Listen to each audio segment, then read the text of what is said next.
그해 여름은 유난히도 변덕스러웠습니다. 가마솥 더위가 기승을 부리다가도 순식간에 먹구름이 몰려와 천지를 뒤흔들 듯 비를 퍼붓곤 했습니다. 27 젊은 과부, 순녀에게 그해 여름은 지독한 슬픔으로 시작되었습니다. 그녀의 남편, 김익겸 선비가 인근 절벽에서 발을 헛디뎌 세상을 떠난 지 갓 한 달이 지났을 무렵이었습니다. 장례를 치르고 사무제를 지내는 동안 순녀는 곡기마저 끊은 채 망부석처럼 앉아 눈물만 흘렸습니다. 다정했던 남편의 얼굴, 함께 거닐던 산책길, 밤늦도록 책을 읽던 그의 뒷모습. 모든 것이 어제 일처럼 생생한데 그는 이제 세상에 없었습니다. 남편의 49제를 며칠 앞둔 어느 날 오후였습니다. 그날도 하늘이 시커멓게 변하더니 장대비가 쏟아지기 시작했습니다. 순녀는 넋 나간 사람처럼 대돌에 앉아 하염없이 빗줄기만 바라보고 있었습니다. 그때 마당 한가운데에 우뚝 솟은 늙은 감나무가 눈에 들어왔습니다. 혼례를 올리던 해 남편과 함께 심었던 나무였습니다. 그 나무를 보자 남편에 대한 그리움이 복받쳐 그녀는 쏟아지는 비를 맞으며 감나무 아래로 달려갔습니다. 서방님, 어찌하여 저만 홀로 두고 가셨습니까? 순녀가 나무 기둥을 부둥켜 안고 오열하던 바로 그 순간이었습니다. 번쩍. 하늘을 찢는 듯한 섬광과 함께 지축을 울리는 괴음이 터져나왔습니다. 거대한 벼락이 늙은 감나무를 그대로 내리친 것입니다. 나무 껍질이 사방으로 튀고 시커먼 연기가 피어올랐습니다. 그리고 그 아래 서 있던 순녀는 비명 한 번 지르지 못하고 정신을 잃고 쓰러졌습니다. 다행히 벼락을 직접 맞은 것은 아니었지만 그 충격은 실로 엄청났습니다. 며칠 밤낮을 꼬박 의식을 잃고 사경을 헤맨 끝에 순녀는 겨우 눈을 떴습니다. 몸은 천근만근 무거웠지만 기이하게도 머릿속은 그 어느 때보다 맑았습니다. 그런데 그날 이후 그녀에게 이상한 변화가 생기기 시작했습니다. 죽을 쑤어온 늙은 여종의 손이 자신의 손등에 닿는 순간 순녀의 눈앞에 성광처럼 낯선 장면이 스쳐 지나갔습니다. 지팡이에 의지한 채 힘겹게 고갯길을 오르는 여종의 모습, 그리고 이내 발을 헛디뎌 굴러떨어지는 끔찍한 환영이었습니다. 조심하거라. 며칠 내로 높은 곳은 절대 가지 마라. 여종은 마님이 병세의 헛것을 본다며 대수롭지 않게 여겼지만 며칠 뒤 뒷산에 나무를 캐러 갔다가 비탈길에서 굴러다리가 부러지고 말았습니다. 그것이 시작이었습니다. 걱정스러운 얼굴로 문안을 온 시동생의 어깨에 손을 얹자 그가 노름판에서 돈을 모두 잃고 빚쟁이들에게 흠씬 두들겨 맞는 미래가 보였습니다. 시어머니가 건넨 녹그릇을 만지자 그녀가 갑작스러운 복통으로 자리에 눕게 될 환영이 스쳐 지나갔습니다. 순녀는 공포에 휩싸였습니다. 그녀는 벼락을 맞은 그날 이후 사람이나 물건에 손을 대면 그것과 관련된 미래의 비극을 단편적인 환영으로 보는 기묘하고도 저주 같은 능력을 얻게 된 것입니다. 그녀의 눈은 이제 더 이상 평범한 눈이 아니었습니다. 다가올 불행을 미리 엿보는 끔찍한 예지의 창이 되어버린 것이지요. 순녀는 두려움에 떨며 방 안에 틀어박혀 누구와의 접촉도 피하기 시작했습니다. 하지만 죽은 남편에 대한 그리움만큼은 어쩔 수가 없었습니다. 그녀는 남편의 흔적이 고스란히 남아있는 서재에 들어갔습니다. 책상 위에는 그가 읽다 만 서책과 벼루에 먹이 마른 채 놓여있는 붓 한 자루가 있었습니다. 순녀는 떨리는 손으로 남편이 평생 아끼던 그 붓을 집어 들었습니다. 그의 온기가 조금이라도 남아있지 않을까 하는 애틋한 마음에서였습니다. 붓대가 그녀의 손바닥에 닿는 순간 이전과는 비교할 수 없을 정도로 강렬하고도 끔찍한 환영이 폭풍처럼 그녀의 머릿속을 덮쳤습니다. 캄캄한 밤, 안개 자욱한 절벽 위에서 남편 김익겸이 누군가와 격렬하게 다투고 있었습니다. 상대방의 얼굴은 어둠에 가려 보이지 않았지만 그가 입고 있는 고급 비단 도포와 허리춤의 찬옥 놀이개는 그가 상당한 신분의 인물임을 짐작게 했습니다. 대감, 이러시면 아니 되옵니다. 이는 하늘을 속이고 백성을 기만하는 일이옵니다. 남편의 목소리는 분노와 절박함으로 떨리고 있었습니다. 내 놈이 정녕 내 앞길을 막으려는 것이냐? 아직도 세상 물정 모르는 어리석은 선비로구나. 이미 엎질러진 물이다. 조용히 입 다물고 있으면 너에게도 콩고물이 떨어질 것을. 상대방의 목소리는 기름처럼 번들거렸지만 그 안에는 서슬퍼런 위협이 담겨 있었습니다. 결코 그럴 수 없습니다. 내일 당장 전하께 이 모든 사실을 고할 것입니다. 남편이 단호하게 외치며 몸을 돌려 떠나려 할 때였습니다. 어리석은 놈. 등 뒤에서 누군가 남편을 강하게 밀쳤습니다. 악! 하는 짧은 비명과 함께 남편의 몸은 허공으로 날아올라 칠흑 같은 절벽 아래로 추락했습니다. 마지막 순간 공포와 배신감으로 일그러졌던 남편의 얼굴이 순녀의 눈앞에 선명하게 떠올랐습니다. 서방님. 순녀는 비명을 지르며 붓을 떨어뜨렸습니다. 온몸은 식은땀으로 흠뻑 젖어 있었고 심장은 미친 듯이 뛰고 있었습니다. 이것은 단순한 환영이 아니었습니다. 남편의 붓에 스며든 그의 마지막 순간의 기억이었습니다. 남편은 실족사한 것이 아니었습니다. 그는 살해당한 것이었습니다. 누군가에 의해 의도적으로 절벽 아래로 떠밀려 억울한 죽음을 맞이한 것입니다. 순녀는 온몸이 부들부들 떨려왔습니다. 슬픔은 이내 참을 수 없는 분노로 바뀌었습니다. 그녀는 결심했습니다. 무슨 수를 써서라도 남편의 억울한 죽음의 진실을 밝혀내고 그 범인을 찾아내 죄값을 치르게 하겠다고 말입니다. 벼락이 그녀에게 준 저주 같은 능력은 이제 남편의 원한을 풀기 위한 유일한 희망의 빛이 되었습니다. 순녀는 다음 날 아침 곧장 의금부로 향했습니다. 의금부는 왕명을 받들어 중죄인을 다스리는 곳으로 일반 백성이 함부로 드나들 수 없는 곳이었습니다. 그녀는 남편의 신분을 내세워 간신히 문지기를 통과하고 남편 김익겸의 사건을 담당했던 판관을 만나게 해달라고 청했습니다. 한참을 기다린 끝에 40줄의 무뚝뚝한 인상을 가진 판관이 마지못해 그녀를 맞았습니다. 부인의 사정은 안타까우나 김익겸의 사건은 이미 실족사로 종결되었소.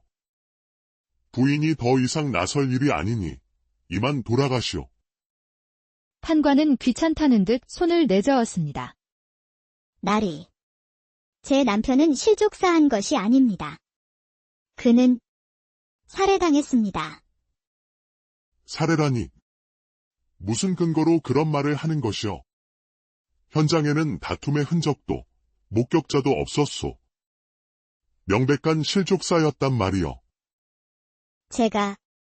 제가 보았습니다. 보았다니? 그 밤중에 부인이 절벽에라도 있었단 말이오. 순녀는 자신의 기묘한 능력에 대해 차마 설명할 수 없었습니다. 그저 간절하게 호소할 뿐이었습니다. 제 남편이 누군가와 다투다 절벽 아래로 떠밀리는 것을 똑똑히 보았습니다.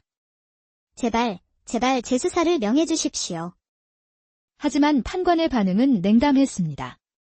그는 순녀가 남편을 잃은 슬픔의 헛것을 보거나 실성한 것이라 여겼습니다. 딱한 소리. 부인이 슬픔에 겨워 헛것을 본 모양이구려. 의금부는 미친 여인의 헛소리나 들어주는 곳이 아니다. 여봐라, 이 여인을 끌어내라. 결국 순녀는 의금부 나졸들에게 짐승처럼 끌려나와 길바닥에 내팽개쳐졌습니다. 그녀의 절규는 그저 미친 과부의 잠꼬대로 치부될 뿐 그 누구도 귀 기울여주지 않았습니다. 하지만 그녀는 이대로 포기할 수 없었습니다. 남편의 마지막 얼굴이 눈앞에 어른거렸습니다. 그녀는 눈물을 닦고 다시 일어섰습니다. 이 길로 안 된다면 다른 길을 찾아서라도 반드시 진실을 밝혀내리라. 그녀의 눈빛은 슬픔을 넘어 차가운 복수심으로 타오르기 시작했습니다. 며칠간 고민하던 순녀의 귀에 한 사람의 이름이 들려왔습니다. 바로 의금부 도사 한주원이었습니다. 그는 젊은 나이에도 불구하고 뛰어난 추리력과 강직한 성품으로 이름난 인물이었으나 동시에 귀신이나 미신 따위는 절대 믿지 않는 지독한 현실주의자였습니다. 순녀는 그가 마지막 희망이라고 생각했습니다. 며칠 동안 의금부 앞에서 기다린 끝에 마침내 퇴청하는 한주원과 마주칠 수 있었습니다. 나리. 잠시만 제 말씀을 들어주십시오. 한주원은 웬 과부가 자신의 앞을 막아서자 날카로운 눈으로 그녀를 위아래로 훑어보았습니다. 네 신대 내 앞을 막는 것이여. 순녀는 자신의 신분을 밝히고 남편의 사건을 재수사해달라고 청했습니다. 하지만 한주원의 표정은 역시나 냉담했습니다. 부인, 그 사건은 이미 명백한 증거와 정황에 따라 실족사로 결론이 났소. 부인의 슬픔은 이해하나 없는 사실을 만들어내어 관아의 업무를 방해해서는 아니 되오. 사실입니다. 제 남편은 살해당했습니다. 근거가 있어. 순녀는 순간 말문이 막혔습니다. 남편의 붓을 만지니 환영이 보였다고 말할 수는 없는 노릇이었습니다. 부인, 이만 돌아가시오. 더 이상 부질없는 일로 시간을 낭비할 수 없소. 한주원은 매정하게 몸을 돌려 떠나려 했습니다. 다급해진 순녀는 자신도 모르게 한주원의 팔을 붙잡았습니다. 바로 그 순간 또다시 환영이 그녀의 눈앞을 스쳐 지나갔습니다. 나리. 한주원은 자신의 팔을 잡는 순녀의 손길에 미간을 찌푸리며 돌아보았습니다. 무슨 수작이여. 어서 놓지 못할까. 나리의 칼. 그 칼이옵니다. 순녀는 그의 허리춤에 찬 칼을 가리키며 떨리는 목소리로 말했습니다. 내 칼이 어쨌단 말이여. 사흘 뒤 해에 질 역히옵니다. 저작거리 어귀, 사람들이 붐비는 곳에서 2명의 장정이 싸움을 벌일 것입니다.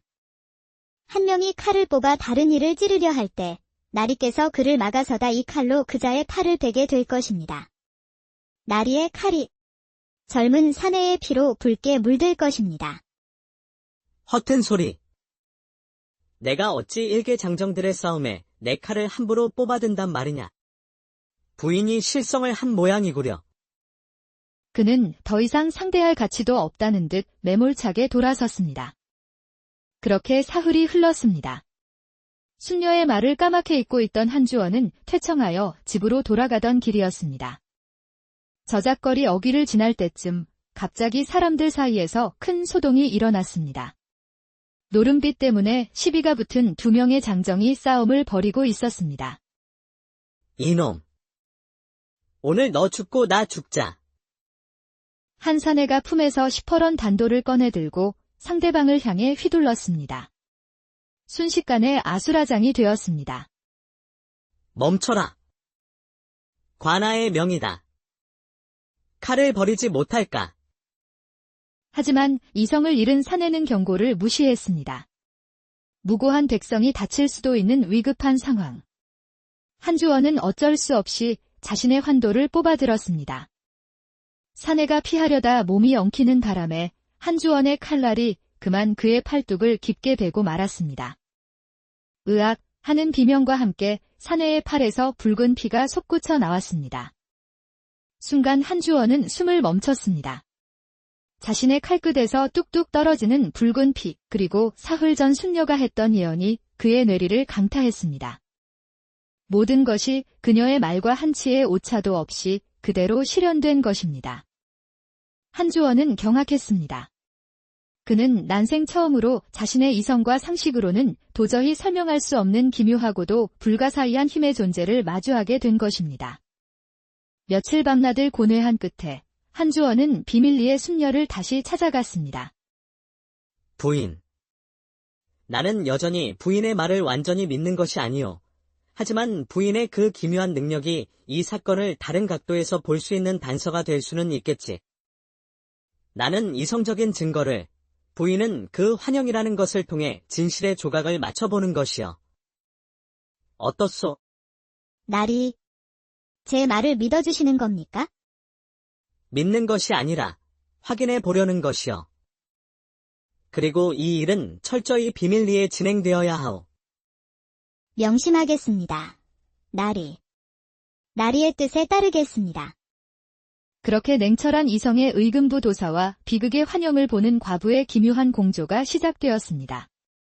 그들의 첫 번째 수사 대상은 김익겸이 죽기 직전 마지막으로 만났다는 그의 오랜 벗, 최진사였습니다. 그날 밤 우리는 그저 오랜만에 만나 회포를 풀었을 뿐이네. 술을 마시고 각자 집으로 헤어졌지. 그 후에 이겸이가 어찌하여 그 험한 절벽으로 갔는지는 나도 알 수가 없네. 그의 대답은 무언가를 숨기려는 기색이 역력했습니다. 수학 없이 그의 집을 나서려 할 때 순녀가 작별 인사를 하며 그의 소매자락을 스치듯 살짝 만졌습니다. 그 순간 어둡고 밀폐된 방 안에서 최진사가 복면을 쓴 누군가에게 위협당하는 환영이 펼쳐졌습니다. 최진사, 똑똑히 들으시오. 그날 밤 일에 대해 한마디라도 입을 번긋했다가는 당신은 물론이고 당신의 처자식들까지도 무사하지 못할 것이오. 밖으로 나온 순녀는 한주원에게 자신이 본 환영에 대해 이야기했습니다. 나리, 최진사 어른은 협박을 받고 있습니다. 입을 열면 가족까지 위험해진다고. 협박이라. 역시 단순한 사건이 아니었어. 범인의 배후에는 보통이 넘는 세력이 있다는 뜻이다. 수사의 방향은 다른 곳으로 향했습니다.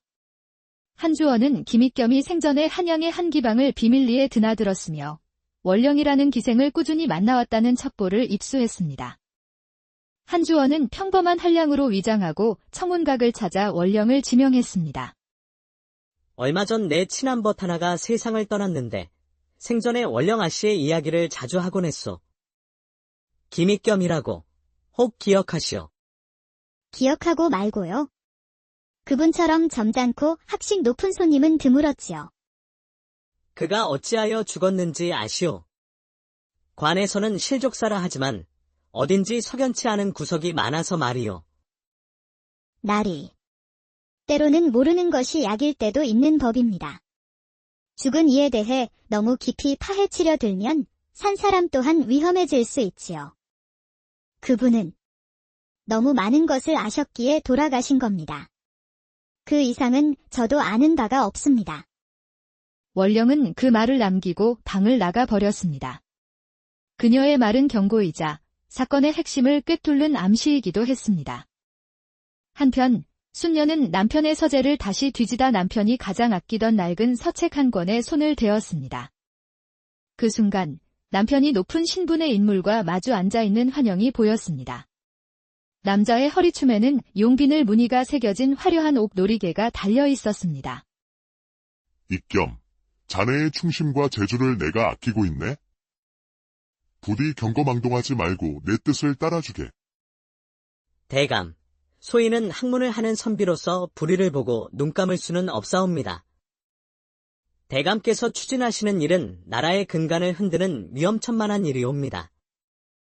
한주원은 순녀의 설명을 듣고 얼굴이 하얗게 질렸습니다. 용빈을 무늬옥 놀이개라니. 부인, 그것은 오직 왕실 종친이나 삼정승과 같은 최고위급 관료만이 임금께 하사받을 수 있는 지극히 귀한 물건이란 말이오. 며칠간의 끈질긴 추적 끝에 한주원은 마침내 그 놀이개의 주인을 찾아냈습니다. 바로 당시 조정의 실세로 군림하던 좌의정 민지형이었습니다. 그분이 어째서 제 서방님을. 아마도 김익겸 선비는 좌의정 대감의 무서운 비밀을 알아차렸을 것이요. 그리고 그것을 막으려다 변을 당한 것이겠지. 거대한 벽 앞에서 수사가 막히자 순녀는 남편의 유품에서 낯선 향내가 배어있는 작은 놀이개 하나를 발견했습니다. 원령의 것이었습니다. 그것을 만지는 순간 원령이 남편에게 독이 든 술잔을 건네는 충격적인 환영이 펼쳐졌습니다. 나리. 범인은 원령입니다. 그 여인이 제 남편을 독살하려 했습니다. 부인, 무언가 이상합니다. 만약 김익겸 선비가 독살당했다면 시신에 그 흔적이 남았을 것이오. 하지만 기록엔 그런 흔적이 전혀 없었소. 어쩌면 부인이 본 것은 누군가의 강한 의지가 만들어낸 거짓된 환영일 수도 있어. 혼란 속에서 두 사람은 다시 김익겸의 서재를 뒤져 벼루 및 마룻바닥에서 비밀 공간을 찾아냈습니다. 하지만 그 안의 밀서는 이미 사라지고 없었습니다. 그들이 마지막 수단으로 최진사의 집을 다시 찾아갔을 때 그들을 맞이한 것은 피투성이가 된 채 쓰러져 있는 최진사였습니다. 도사나, 내 말을 잘 들으시오. 그날 밤, 이겸이는 좌의정의 영모 증자가 담긴 밀서를 내게 잠시 맡겼었네. 원령이라는 기생, 나를 찾아왔었네. 그녀는 이겸이의 사람이었어. 그 밀서를 안전하게 지키기 위해 내게서 받아갔지. 그리고 대감이 이겸이를 민 것이 아니었어. 그 뒤에 다른 자가. 최진사는 말을 맺지 못하고 숨을 거두었습니다. 모든 것이 뒤집히는 순간이었습니다. 원령, 그녀를 찾아야 하오. 그녀가 위험하오. 두 사람은 즉시 청운각으로 말을 달렸지만 그들을 맞이한 것은 가슴에 단도가 꽂힌 채 싸늘하게 식어있는 원령의 시신이었습니다. 한주원은 원령이 죽는 순간까지 굳게 움켜쥐고 있던 손을 펴보았습니다. 그 안에는 피에 젖은 작은 서찰 조각 하나가 있었습니다. 거기에는 희미한 먹물 자국으로 몇 글자가 쓰여 있었습니다. 산 그림자. 조심. 순녀는 떨리는 손으로 서찰 조각을 집어 들었습니다. 그 순간 그녀의 일생에서 가장 강렬하고 선명한 마지막 환영이 폭풍처럼 그녀의 뇌리를 덮쳤습니다. 원령의 시점으로 펼쳐진 환영 속 그녀를 죽인 자는 바로 좌의정 민치형의 그림자 같은 호위무사였습니다. 밖에서 일은 어찌 되었느냐? 산. 처리했습니다. 대감. 이제 모든 것이 끝났습니다. 진범은 좌의정의 호위무사 산이었습니다. 원령이 남긴 산 그림자는 바로 진범 산과 그의 배후인 좌의정 그림자를 동시에 가리키는 마지막 암호였던 것입니다. 모든 진실이 밝혀졌지만 결정적인 증거인 밀서는 산의 손에 있었습니다. 한주원과 순녀는 위험천만한 함정을 파기로 결심했습니다. 한주원이 밀서 사본을 가지고 있다는 거짓 소문을 퍼뜨리자 예상대로 산에게서 서신이 왔습니다. 서신 내용. 내 놈이 가진 것을 가지고 오늘 밤 인왕산 국사당으로 홀로 오라. 만약 약조를 어기면 그 과부년의 목숨도 무사하지 못할 것이다. 날이 너무 위험합니다. 명백한 함정입니다. 알고 있어. 하지만 범인을 잡을 수 있는 유일한 기회이기도 하오. 아닙니다. 이 일은 제 남편의 원한입니다. 저 또한 끝까지 함께하겠습니다. 칠흑 같은 어둠 속 두 사람은 마지막 결전의 장소인 인왕산 국사당으로 향했습니다. 어둠 속에서 마침내 하나의 그림자가 나타났습니다. 좌의정의 호위무사 산이었습니다. 밀서는 어디 있느냐? 내 놈의 죄를 입증할 증거는 내 머릿속에 있다. 순순히 자백하고 관하로 가자. 어리석은 놈. 산은 번개처럼 칼을 뽑아 달려들었습니다. 그의 검술은 한주원보다 한 수 위였고 몇 합이 오가지 않아 한주원은 수세에 몰렸습니다. 산이 결정타를 날리려는 순간 순녀가 은장도를 뽑아들고 그의 앞을 가로막았습니다. 이놈. 내 서방님의 목숨을 앗아간 것으로도 모자라 이제 의로운 나리의 목숨까지 빼앗으려 하느냐. 방해된다. 계집. 그의 손이 순녀의 어깨를 잡으려는 바로 그 찰나 갑자기 하늘이 번쩍였습니다. 먹구름 한 점 없던 밤하늘에서 거대한 벼락이 내리쳐 바로 옆 고목을 강타한 것입니다. 순녀는 그 찰나의 순간을 놓치지 않고 산의 손목을 스치듯 붙잡았습니다. 그리고 그녀의 눈앞에 그의 마지막 비극, 벼락에 맞아 온몸이 검게 타버리는 자신의 모습이 펼쳐졌습니다. 하늘이 너를 심판할 것이다. 그녀의 말이 끝나기가 무섭게 하늘에서 또 한 번 거대한 뇌성이 터져 나왔습니다. 이번 벼락은 정확히 산의 머리 위로 내리꽂혔습니다. 크아악 하는 단말마의 비명과 함께 그의 몸은 검게 그을린 채 쓰러져 움직임을 멈췄습니다.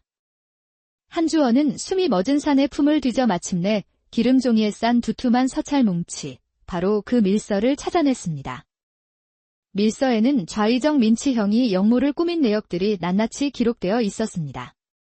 다음 날 아침, 한주원은 의금부 병력을 동원하여 좌의정 민치형을 체포했습니다. 그의 역모에 가담했던 수십 명의 부패한 관리들도 줄줄이 체포되었습니다. 나라의 근간을 뒤흔들 뻔했던 끔찍한 역모 사건은 그렇게 막을 내리게 되었습니다.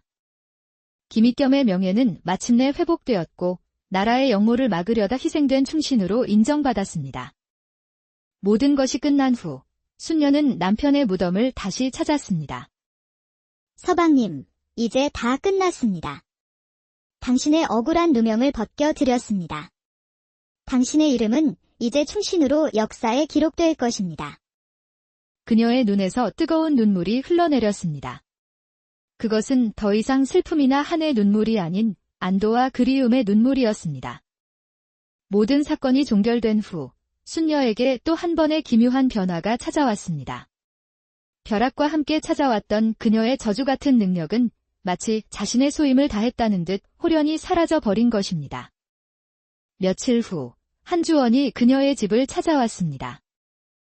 부인, 이번 사건을 해결하면서 나는 부인의 뛰어난 통찰력과 강인한 의지에 깊은 감명을 받았소. 혹 괜찮으시다면 의금부에서 나와 함께 일해보지 않겠소?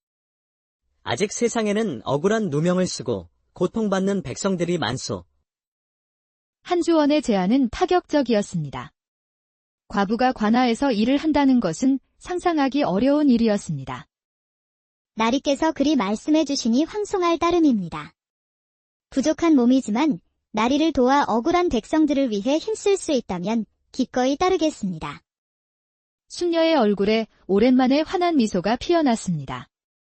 그것은 슬픔과 한을 모두 털어버리고 새로운 삶을 향한 희망으로 가득 찬 미소였습니다. 두 사람의 시선이 허공에서 마주쳤습니다.